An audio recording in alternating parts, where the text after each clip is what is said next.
welcome to Anglesey for the Nankang Tyres BMW Compact Cup.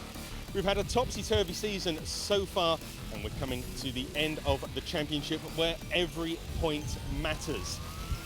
Weather here this weekend is a little bit blustery, which has made qualifying quite interesting. One of the people that's been affected by qualifying is reigning champion Stephen Daly. Steve, particularly after Croft, the incident he had in qualifying really wasn't the best way to start the weekend. No, not really, considering we had a really competitive car this morning. I feel we could have had the pole, and obviously no one's fault of it. A lot of dirt got chucked up in the qualifying first couple of laps, and I just drove into someone, unfortunately.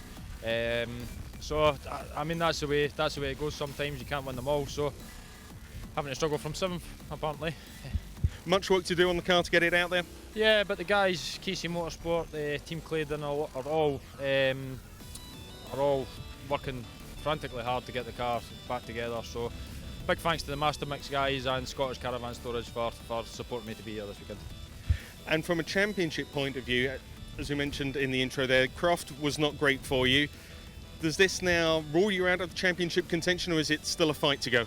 It's not over until it's over. I mean, there's still a long championship to go. I mean, look at 2017, I won the championship after all the racing had ended at the end of the year. So, I mean, anything can happen. Well, we look forward to seeing you out there on the grid. Hopefully, the guys can get the car up and running. And with that, it's over to our commentary team to take you through the race.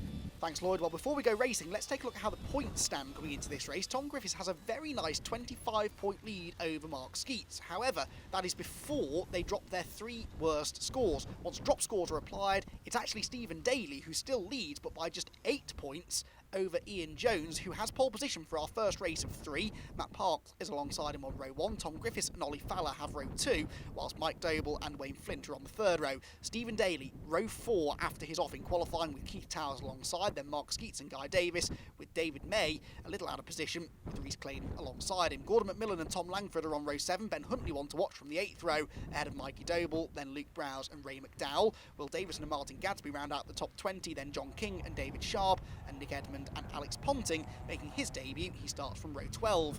Aaron Morgan is next, then Jim Barrett, Gareth Claydon and Saranga Sothisrari are on row 14, whilst John Attard and Brendan Murphy share the 15th row. At the back of the grid, Greg Barlow, James Stanbury, Simon Welch and Jay Coombs round out the 34 cars on the grid. Well, we said it was a bit blustery here this weekend. There's some visual evidence of that fact, and also some visual evidence of the spectacular setting here for the Anglesey circuit, the Phillip Island of the UK they call it, and you can see why. What better place to go racing. It may be windy, but it's very bright. It's very much a dry circuit, so we're expecting 15 minutes of fast and fraught racing action. Race number 1 of the weekend about to get underway. Lights out, away they go, down to the first corner, and Tom Langford makes a demon start from the middle of the field. Immediately goes around the outside of Reece Claydon and Guy Davis into the first corner, but the outside line 3 wide is not always the best place to be.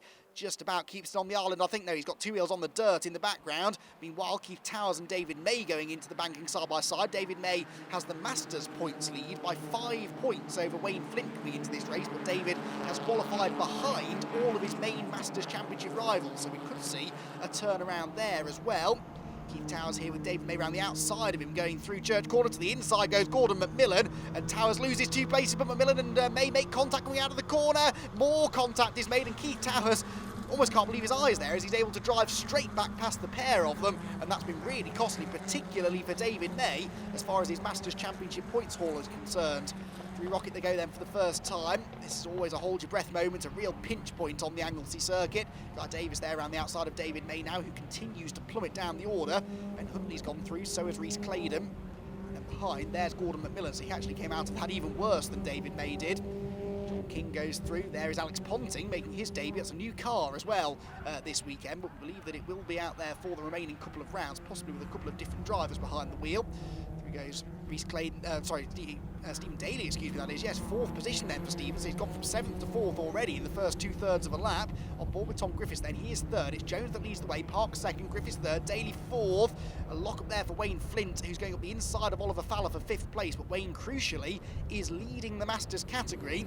And if things finish as they are now, which granted they probably won't, but if they were to finish as they are now, that may be enough to give him the Masters Championship lead going into the second race of the weekend.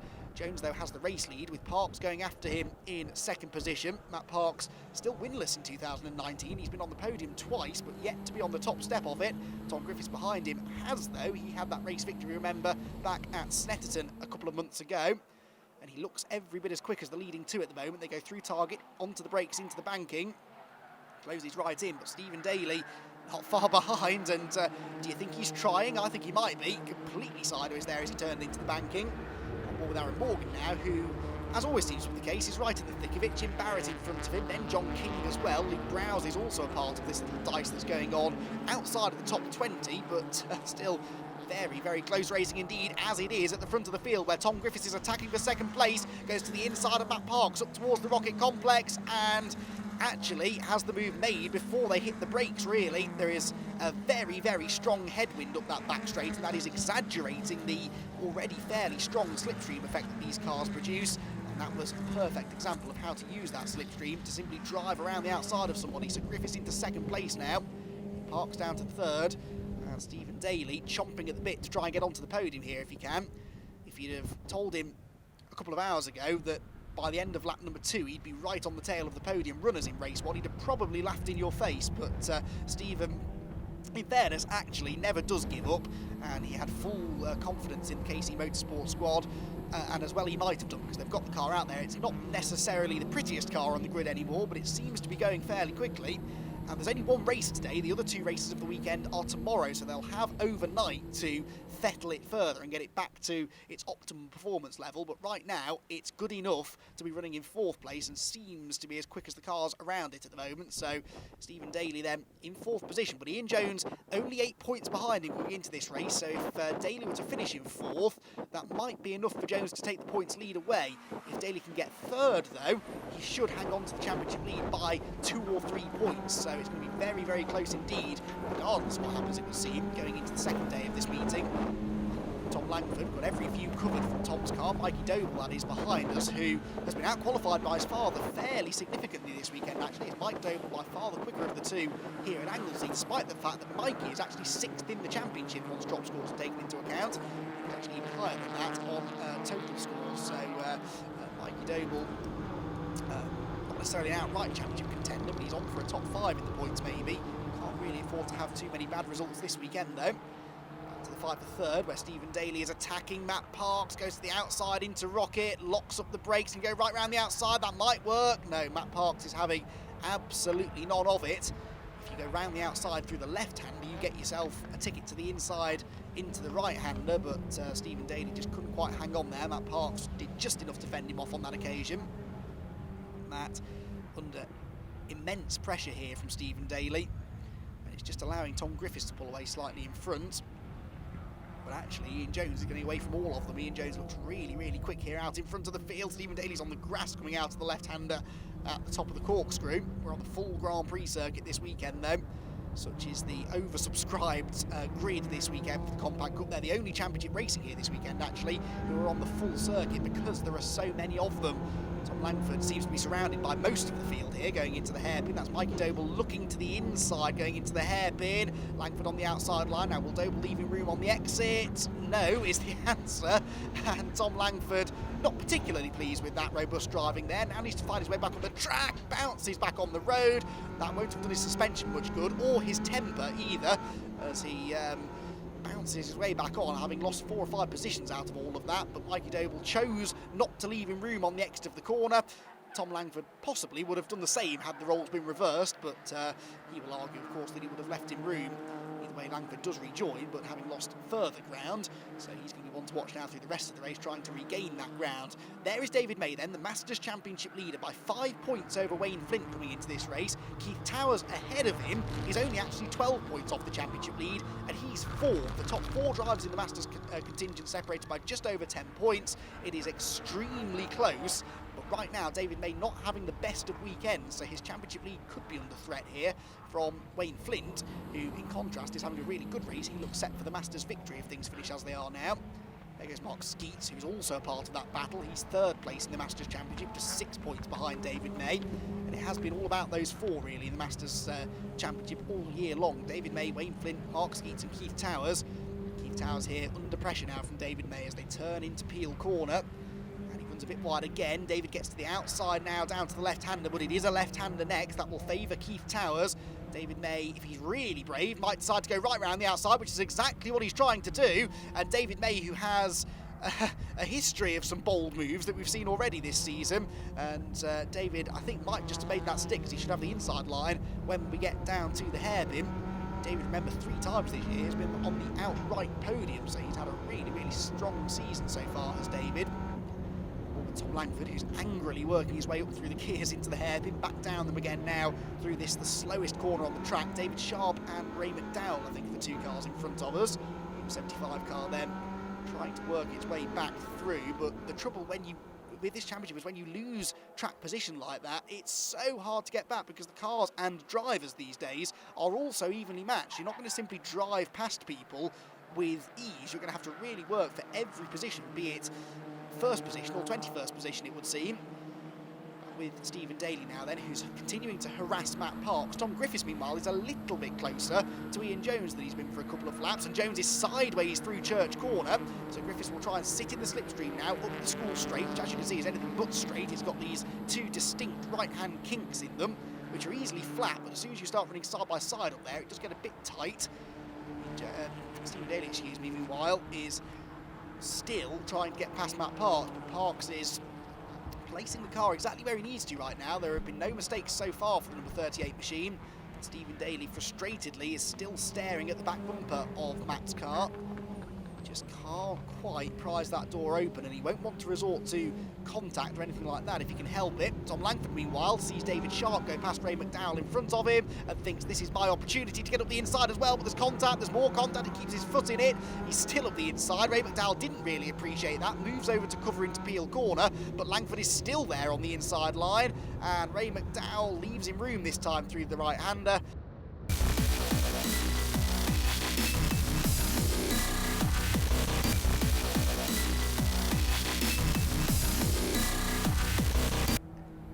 Griffiths again, down to the far end of the circuit, into the hairpin. Hard on the brakes through the right hand, sorry, bit of a lock up there for Griffiths. Daly, third position. Is he going to get there in time? I don't think he is, but he'll be very, very happy with the podium finish after, as I said, how qualifying went. That car was very badly damaged to the point that we were even questioning whether or not he was going to get out there for the first of the races this weekend. He did get out there, and it looks as though he will finish third to retain his championship lead. Ian Jones, though, comes across the start-finish line to now see the last lap board. And so one more lap of the 2.1 mile Anglesey Grand Prix circuit to go. Can Tom Griffiths get within striking distance here of Ian Jones on the final lap? So far, all the evidence would suggest that the answer to that question is going to be no, but that mistake there from Ian Jones will give Tom Griffiths some hope. Just a little bit wide on the exit of the banking. Carry a lot of speed into there, or more than you'd think anyway, because it is a quite steeply banked corner, but not that much clearly, because Jones did wash out a bit wide on the exit. Griffiths now tries to capture the toe, use that headwind to his advantage. He's closing in slightly here, isn't he? Jones is going to have to watch his mirrors over the final half a lap here, but I would imagine he's got this all under control. You never quite know with Ian Jones, though. Having things under control isn't really his style. He's a very, very exciting driver to watch, is Ian Jones. He's been involved in some of the most exciting races in the history of the championship. I'll never forget that final couple of races at Donington Park last year, the duel that he had with Stephen Daly. Even though Stephen had already wrapped up the title, Ian was determined to get one over on him, and they continued racing after the checkered flag. They hadn't even seen the checkered flag, so embroiled in their battle were they. Ian Jones, whenever you talk to him after a race, regardless really of whether it went to plan or not, he's always got a beaming smile on his face, and his first words almost always are, well, that was fun, wasn't it? And this one, whilst it hasn't been a wheel-to-wheel door-banging contest for the race victory, I think he will have enjoyed himself, because he is now only one corner away from a 6th victory of the season. That will be 2 more wins than Stephen Daly has racked up. It will be his 7th podium of the season as well. He had one less podium than Stephen Daly coming into this race. That, of course, will stay the same because Stephen is in 3rd place. But Ian Jones gets himself within a few points now of the championship lead with a victory in race number 1 for the Nankang Tyres BMW Compact Cup here at Anglesey. 2nd for Tom Griffiths and 3rd for Stephen Daly, remarkably. What's Tom Langford getting up to meanwhile on the final lap? He's got David Sharp in his sights still, but he's been stuck behind David for about 10 minutes or so now, hasn't been able to get through. Looks to the inside down to the final corner, goes to the outside instead. Send it on the brakes, I'm sure, as late as he dares, pulls alongside David Sharp. He won't go right round the outside on that off-camber final corner. Settles back in line, and so David Sharp will hang on for 17th place in the end. Jones with the win then from Griffiths, Daly, Parks and Fally, your top 5. Wayne Flint is 6th, Mike Doble 7th, Mark Skeets is 8th, with Keith Towers and David May rounding out the top 10. The Masters victory goes to Wayne Flint, and with it the points lead. Gordon McMillan is 11th, Will Davison, Ben Huntley, Mikey Doble and Rhys Claydon round out the top 15. Stephen Daly crucially sets the fastest lap of the race. That gives him 1 bonus championship point, and so he should, subject to confirmation at least, maintain his championship lead. And there were remarkably no non-finishers. All 34 cars got to the end of the race, and what a race it was for Ian Jones, a vital race victory.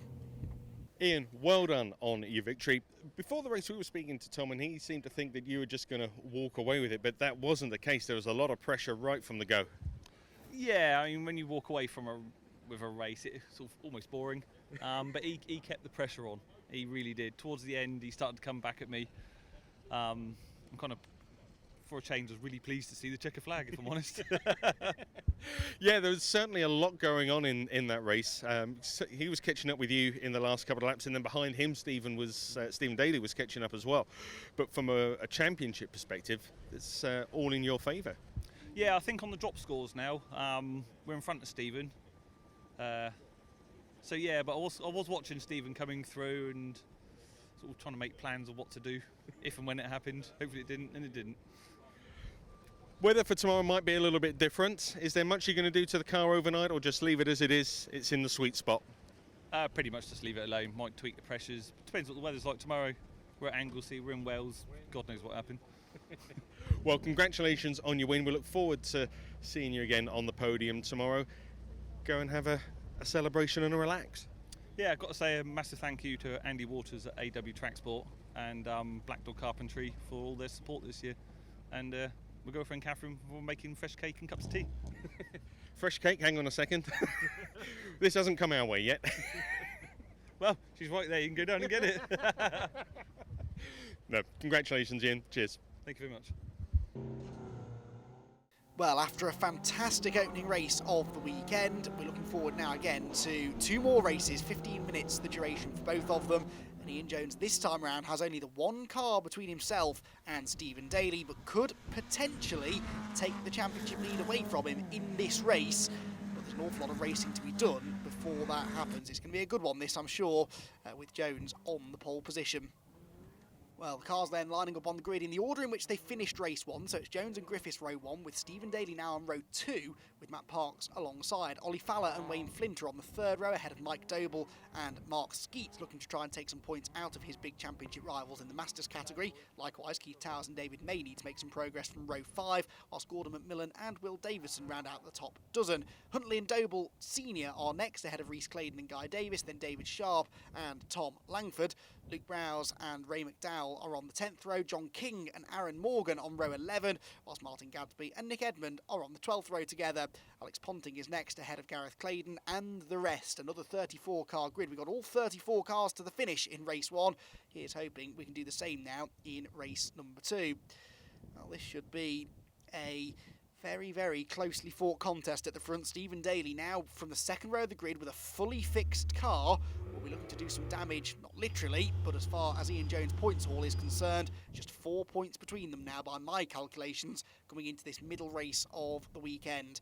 Watching the red lights then, it's going to be Jones on pole with Griffiths alongside, who gets the whole shot into turn number 1. Keep an eye on Daly as well from the outside of row number 2, but he hasn't had a great start, has Daly. Matt Parks, look, gets to the first corner in front of him and then immediately gets to the inside of Tom Griffiths as well. So Jones leads the way, but it's side by side for second, and Wayne Flint now comes around the outside of Stephen Daly as well. So actually, Daly Daly is back now to about 5th place as they go into the banking for the first time. That wasn't in the script at all. Through the hairpin they go. Reese Claydon there on the wide line, all cleanly through so far though. A couple of them kicking up the dirt. On board with Daly then, Flint and Parks side by side in front of us, which means that Griffiths has seen off Matt Parks' attempt to get second place away from him, but Stephen Daly's got to run on both of them. Look, a much quicker exit from Church Corner as they were running side by side has allowed Daly to make it 3 wide. He's passed both of them before they even get to the Rocket Complex. Stephen Daly then back into 3rd place, but he's already had to fight a little bit harder than he'd have liked to. Matt Parks locking up there on the inside line, just about gets the car stopped, but Wayne Flint will go 4th then and is still therefore the leader in the Masters category, but Mark Skeet's trying to go with him if he can. Basically, if Wayne Flint finishes ahead of David May in this race, he will take the Masters Championship lead. I thought he might have done it in the previous race. There is 1 point in it though, and David May has just about been able to hang on. On board with Keith Towers now then, who has dropped back a little way in the championship race for the Masters class after race 1. He was the lowest of the Masters class finishers with the exception of David May, who you can see is ahead of him now, but David I think has just been off coming through the left-hander at the top of the corkscrew. Ollie Faller's gone past him and now Keith Towers trying to do the same thing. Keith goes to the outside line. Oh, but there's contact there to the right-hand side of the road. I think that was David May and Ollie Faller coming together, and actually Keith Towers ends up coming out of that the worst of all of them. He ends up getting elbowed off the road and losing a lot of positions. Ian Jones here might be about to lose the race lead because Tom Griffiths goes to the outside of him through the final corner, wheel to wheel out across the start-finish line, and still Tom Griffiths will not say die. He keeps on coming, wheel to wheel. There's just about enough room into the first corner, but Jones has the inside line and will just hang on to the lead, but by the skin of his teeth, and this is bringing Stephen Daly back into the battle now. The 3 of them into the banking, absolutely together now. Jones can't really afford this. He could do without Tom Griffiths harassing him like this. Jones just wants to pull away and have another reasonably straightforward run to the victory. The last thing he needs here is for Stephen Daly to take advantage of this and start joining in the battle as well, because then that opens up the door for Stephen Daly to maybe take some points out of Jones, which is not what Jones is hoping will happen. If things finish as they are now, Jones will be the championship leader, but Griffiths is coming back at him again up the hill, pulls to the outside line, he's got his nose ahead. Stephen Daly will no doubt try and take advantage of this if he can. Ian Jones gets into the left-hander in front and Griffiths locks up and goes straight on, and that hands second place surely to Stephen Daly. He sweeps around the outside through the second part of the Rocket Complex. He's not made the move stick yet though, needs to get a good exit, which he does, and Daly is into second place. Brilliant opportunistic driving there, you'd expect nothing less from the double reigning champion, and Stephen Daly into second is now on the tail of his big championship rival. So Jones leading the way, Daly in second place. If you threw the checkered flag now, would score 3 points less than Ian Jones. There would be a solitary point in it going into the final race of the weekend. Thankfully, we're not throwing the checkered flag yet, though this race is going to continue for another 11 minutes or so, and that's 11 minutes or so for Daly to try and actually go one better and get a race victory if he can, and he looks like he's got the speed to do so. He's all over Ian Jones, who he's forcing to the defensive line into the final corner at the bus stop. Daly to the outside. This is what Griffiths tried to do to Jones a lap ago, and then Daly sails in, the dummy goes up the inside. No, can't brake late enough into the final corner, but he certainly showed his intentions there. Jones has run a bit wide through the apex of the corner, and this is now backing Daly up into Tom Griffiths, so Griffiths not out of this yet. Through the first corner, there go again then. Jones, Daly and Griffiths. Daly kicking up the dirt on the inside at Target Corner, down to the bookertrack.com banking hairpin here, turn number 2, and Daly going to the outside line. You can do this, go right round the outside of the banking, but you're fully reliant on the driver you're overtaking not running you off the road, and I think Daly realised that that might happen there, so he backed out of it, settles back into second. He'll be really happy though with the way that this race is going now, because he's not only into second place, but he actually looks a bit quicker than Ian Jones at this stage of the race. Ian will have to make this the widest BMW on the planet to keep Stephen Daly at bay. It takes an awful lot though to keep Stephen Daly behind you. Just ask Ben Huntley, who just about managed to do it at Alton Park earlier on this year, but I think we're all still asking ourselves exactly how he managed that. Stephen Daly was clearly quicker than him on that occasion. He appears to be faster than Ian Jones at the moment, but Jones is just slowing the pace down so much, and this is actually now turning into a slightly risky situation for Daly, because the more cars that join in this train at the back, and there are more and more of them coming with every corner that Ian Jones defends and holds them all up, then the more risk there is that Daly could end up losing more places. Look, Wayne Flint is there, Matt Parks is there. Actually, yeah, Wayne Flint into 4th place now, so he's ahead of Matt Parks somewhere. Wayne Flint having another really, really good run here, as he did at Snetterton and Croft the last couple of rounds. It was until a non-finish in race 2 at Croft, but he was on the podium in race 1, remember, and had that really good run at the start of the Snetterton weekend before disaster struck with a mechanical retirement in race 2. So Wayne Flint has had a bit of an up and down season, it's fair to say. His main priority is taking the Masters Championship. In front of us, though, are the two drivers fighting for the overall championship lead, and Ian Jones again moves to the left-hand side.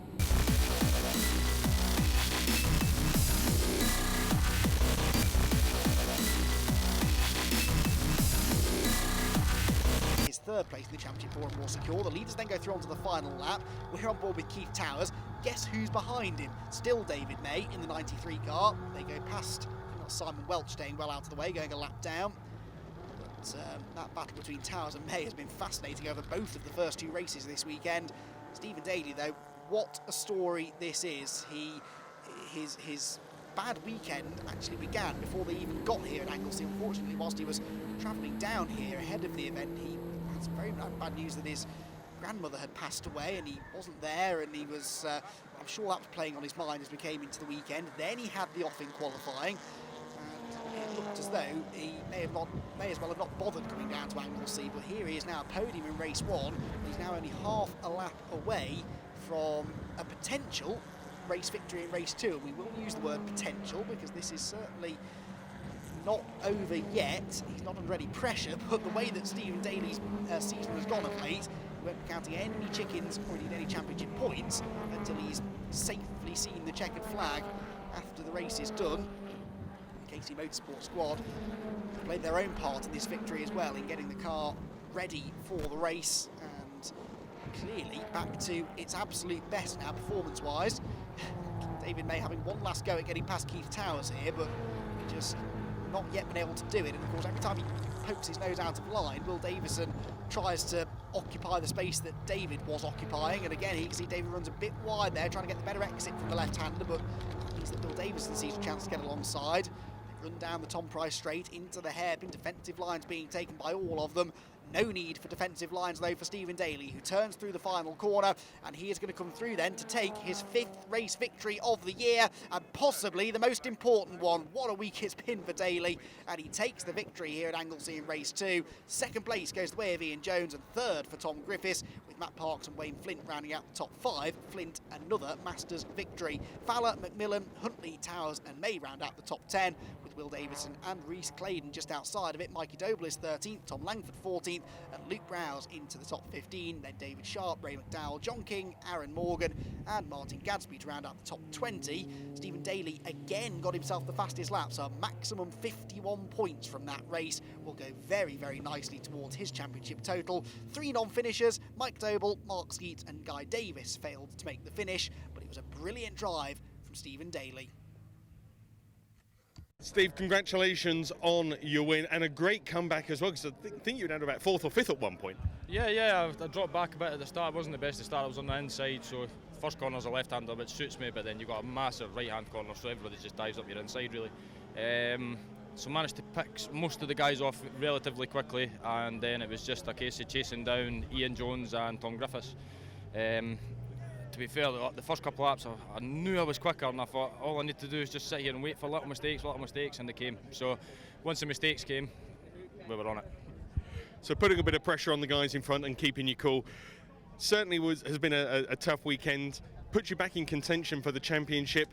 Reverse grid for the last race. Still a lot to play for.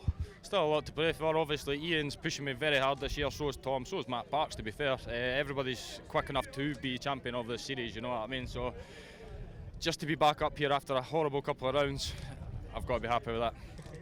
Well, congratulations, Steve. We look forward to seeing you in race 3. Thank you very much. Big thanks to the Master Mix Concrete team this weekend. If it wasn't for them and KC Motorsport, the car wouldn't be out there.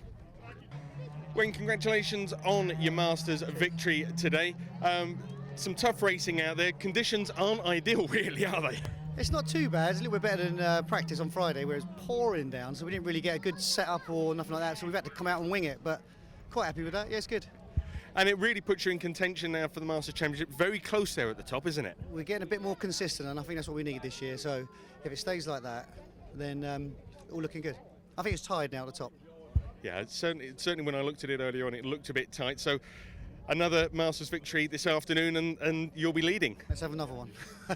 Brilliant. Well, we look forward to seeing you out there. Congratulations once again. Cheers, thank you. We're getting ready now for the final of the weekend's races at Anglesey in the Nankang Tyres BMW Compact Cup.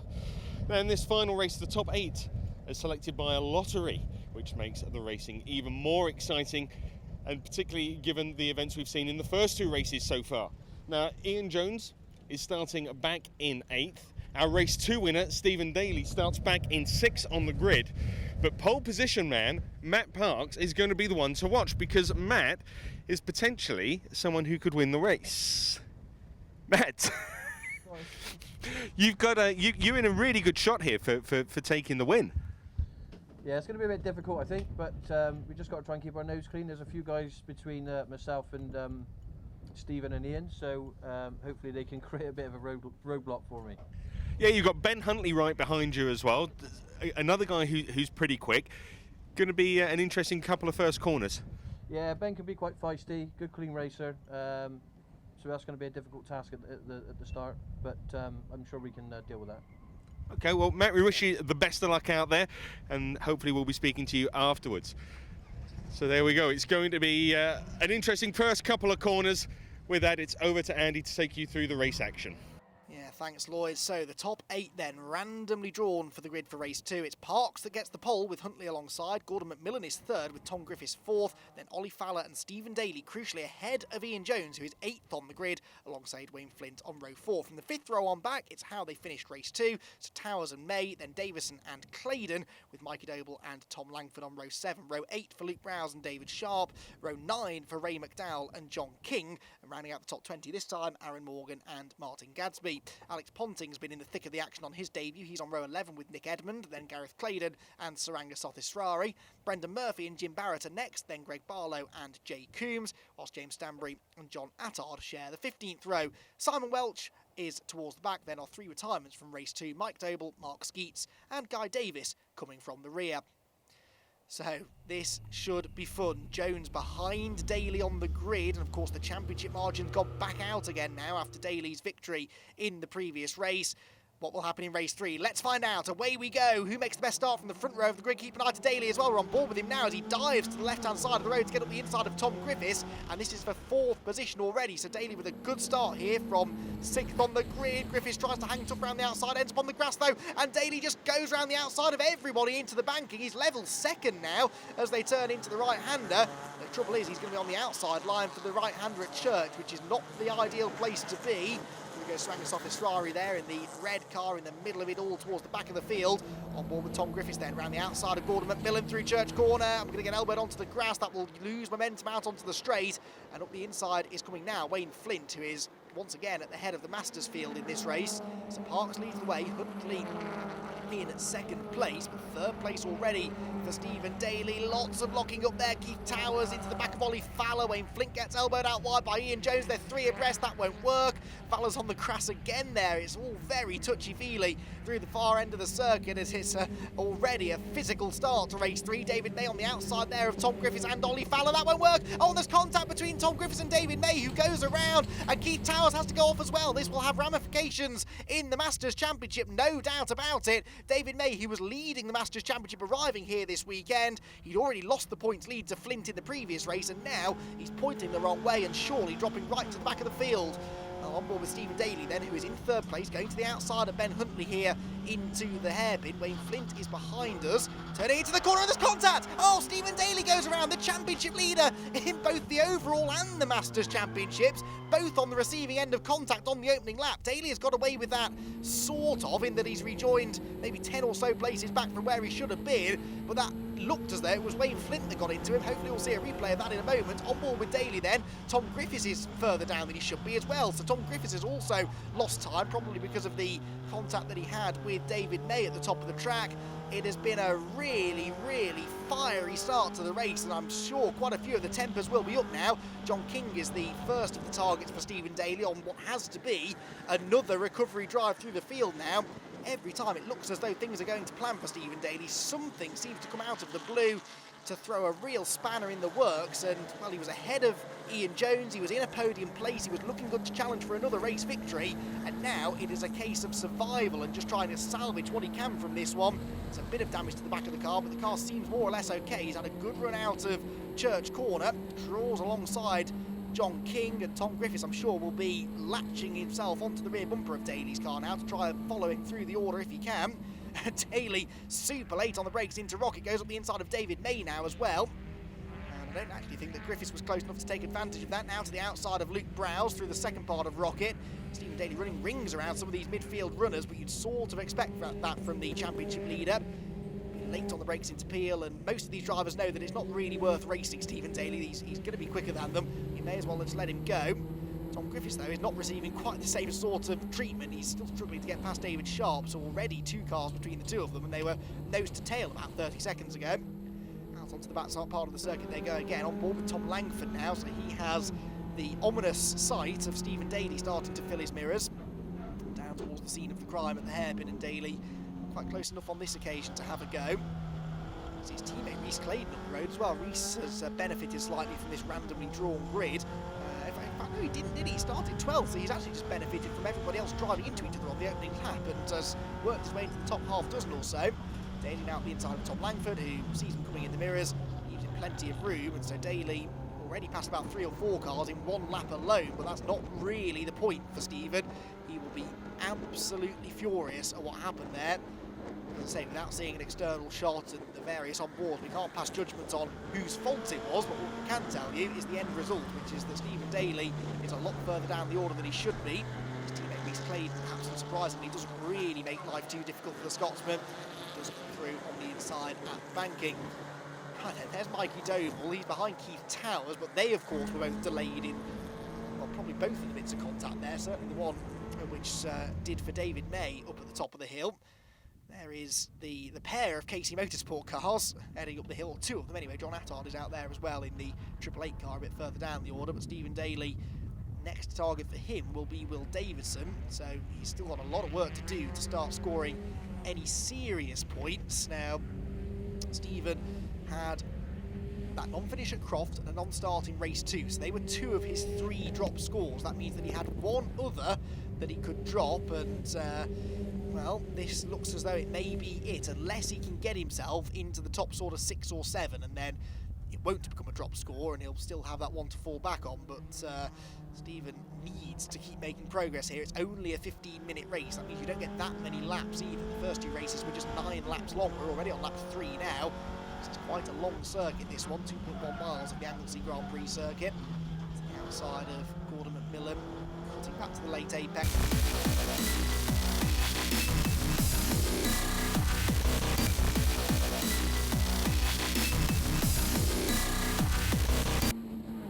And now Wayne Flint, the next victim. And Wayne's car doesn't look all that happy at the moment. I think that damage to the front left corner may be affecting the performance of that car slightly. Inside he goes, and yeah, nice move, fairly easy move in the end into the final corner. So a breathless first half of this race then, and Stephen Daly and Tom Griffiths on these fight back through the field, but at the front it's still Matt Parks leading the way, still looking for his first victory of the year, remember. It's been a bit of a drought this for Matt Parks. He only had 2 podium finishes as well coming into this weekend. A pair of 4th place finishes in the first 2 races at Anglesey. Really a championship contender anymore particularly, so he can just sort of focus on getting race wins and the best results possible. And with Langford now through Church Corner, Davison in front of us. We've had some very entertaining on-board shots from Tom Langford so far this weekend. Fowler and Gordon McMillan have also had their fair share of action, and Fowler trying to go around the outside there of McMillan into the Rocket Complex. They're being caught hand over fist by Stephen Daly now, so I don't think it'll be long before Daly is able to catch and presumably overhaul those 2 with relative ease. The further up the order he gets, the harder the overtakes will become, of course, because he starts coming up against some of the quicker drivers in the championship. Well, Davidson's definitely a name for the future, I think, isn't he, in his debut season of Compact Cup racing. Very, very rapid driver is Will, and has had flashes of pace this weekend and indeed this season throughout, so I think if he sticks around for another year next year, he could be a championship contender as well, or certainly a top 5 runner. Daly then. You can see the cars in front. Parks leading the way then. Jones is second. Third place for Ben Huntley. The fight for fourth is the one we're watching here then between Gordon McMillan and Oliver Fowler, which means that sixth place at the moment belongs to Stephen Daly,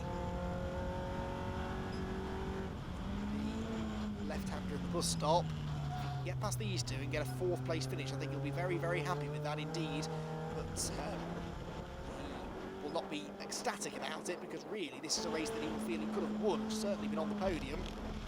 It's not been meant to be, has it, for Stephen Daly this weekend.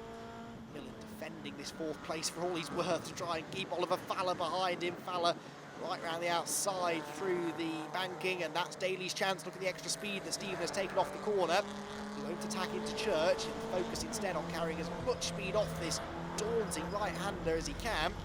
Wait for him to pull out of the slipstream at the last possible moment. Which way does Fowler go? He goes to the right, so Daly will go to the left, but Fowler is actually attacking Gordon McMillan as well here. Can Daly pick them both off in one go? That's probably not the sensible approach. He'll try and follow Fowler through on the outside line.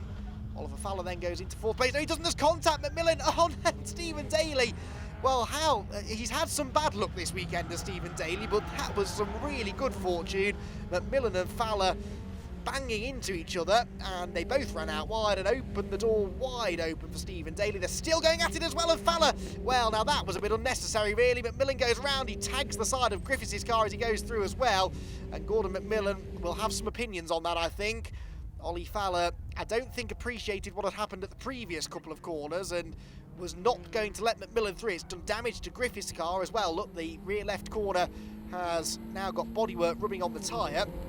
How far away Stephen Daly's gone from them as a result of all of that, but that all could have been avoided, I think. Fowler, though, has held on to his position against Tom Griffiths, and let's not lose sight of the performance that Griffiths has put in here as well, because remember, he and Daly were both way down the order after lap one. Here's a replay of how that all unfolded then. The Daly eye view going up the hill. Fowler goes to the right, and Daly initially thinks, right, well, I'll go with you then, because you've got the momentum. Goes to the outside line, but Fowler has the move made, but then McMillan just sails into the corner, can't stop, bang into the side of Fowler, and Daly says, thank you very much, I'll just have those two positions, and into fourth place he goes. Griffiths and Fowler continuing to do battle now as they go into the banking. Griffiths runs a bit wide, closes the door though. That's brave, given the fact that Ollie Fowler has already proven that he's not afraid to keep the nose stuck in where it's not wanted. Now, Stephen Daly might just have time here to get one more position. He's in fourth place at the moment. The top three cars, as you can see, there are pretty big gaps between them all, so I don't think he'll get any better than third, but I do think that third is doable because he's closing in on Ben Huntley, who's just been strangely struggling for pace all weekend long, really. And Stephen Daly, if he can catch him, probably won't have too hard a time getting past him. With all respect to Ben, on his day, as we've seen, he's more than capable of keeping Stephen Daly at bay, but this weekend, for whatever reason, Ben has been struggling. That's all the more reason, I suppose, to fight tooth and nail for a podium finish. So Stephen, regardless, needs to catch him first, but he seems to have the pace to do that. Griffiths and Fowler still scrapping over fifth place as they head down the hill, and then Will Davison, Wayne Flint, Rhys Claydon and Tom Langford. Good to see Tom Langford up towards the sharp end as well, and inside the top 10 at the moment. Stephen Daly, though, he is with Ben Huntley now, and look how much later he was on the brakes into the hairpin. Stephen Daly is driving like a man possessed. That red mist has fully descended now, I think, and Ben Huntley might do well to just jump out of the way here, because otherwise Stephen Daly's probably in the right frame of mind to move him out of the way. Goes to the outside into the final corner. That's unlikely to work, but he might try and get the switch back on the exit of the corner, but it's so difficult because that's quite steeply off camera, as you can see from the onboard there, so it's difficult sometimes to turn in tight on the exit. He's going to do this though. He's got 2.1 miles left in which to find a way past the Alton Park race winner. He gets a good run out of target, goes to the outside into the banking. Stephen Daly was the man that Ben Huntley spectacularly fended off to win that race at Alton earlier on this year. This time around it's just for third place, but Stephen Daly is possibly even more determined to get through, and he's on the inside line into Church Corner, and he is going to go into third position. What a race this has been from Stephen Daly. He'll be mightily frustrated with the way that it started, but you can't argue with his drive through the field. He's in third place, and Ian Jones is in second, which means that he will only score 2 more points than Stephen Daly. In fact, scrap that. He'll only score 1 more point than Stephen Daly because Stephen has set the fastest lap again in this race, just as he did in the first 2 races of the weekend. Realistically then, you have to say he's been the fastest driver here this weekend. A win and 2 third places then don't really do his pace justice, but it will be enough for him to retain the championship lead, as we said though, by a very, very slender margin over Ian Jones as we go to the next rounds of the championship. What a run into the championship decider this is going to be though. Surely it's going down to the wire this year, which is exactly what we want to see. Truth be told, it's probably what Stephen Daly and Ian Jones want as well, but if you ask Stephen Daly that question right now, he might give you a slightly different answer. Still plenty of battling going on further back. Meanwhile, Tom Langford trying to improve upon 10th position. Rhys Claydon is the man in his sights as they go down to the hairpin for the final time.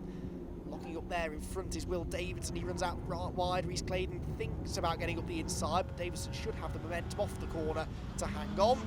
Down to the final corner though comes Stephen Daly. It's not going to be a race victory, it will be 3rd place though. The race win has gone to Matt Parks. 2nd place for Ian Jones, and Stephen Daly comes home 3rd despite being pointed the wrong way halfway round lap 1. Ben Huntley is 4th, Tom Griffiths is 5th, Ollie Fowler 6th, Bill Davison 7th, Wayne Flint in 8th, then Rhys Claydon and Tom Langford to round out the top 10. Then it was Keith Towers and Gordon McMillan, Luke Browse and Mikey Doble, just ahead of his father this time, Mike, who was down in 15th place. David May recovered to 19th after his early spin.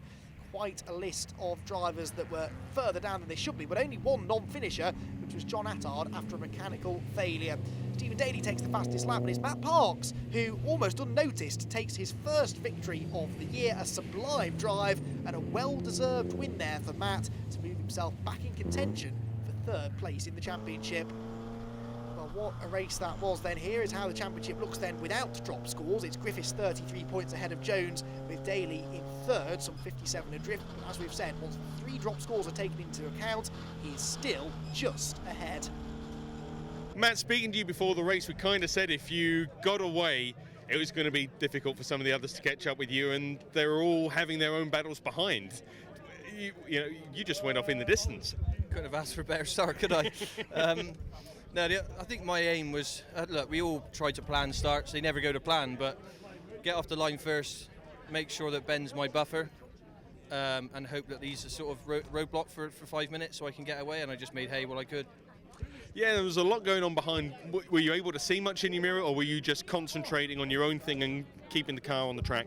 Yeah, I tried to keep an eye on a few things, but as soon as I seen that pink splitter of Ian Jones's getting into 2nd place, that was I'm just trying to gauge the gap really and manage the gap, push when I have to push, but I couldn't really see what was going on behind.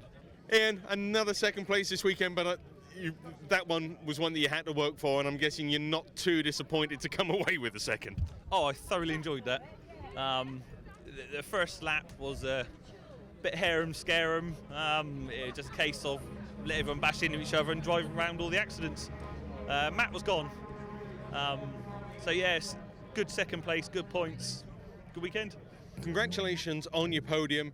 Worked really hard in that race, and you've come away from Anglesey with a better weekend than you had in Croft. Yeah, definitely better than Croft. I believe we're still right up there in the championship as well, so that's good. It's good to also be battling with you, and Ian's a good friend of mine, so it's good to have the heat on so early in the championship.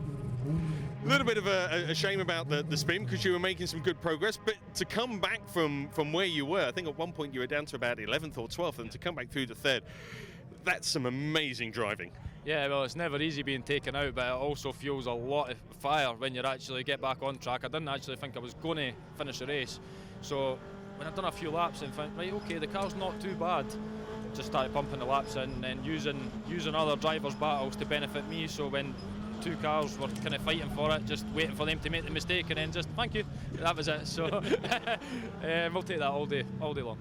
Brilliant. Yeah, just that ability to read the race and read what's happening around you and use it to your advantage. Well, congratulations, Steve. Some good points for the championship. It does still keep you in contention, and we look forward to seeing you next time out. Thank you very much. Cheers.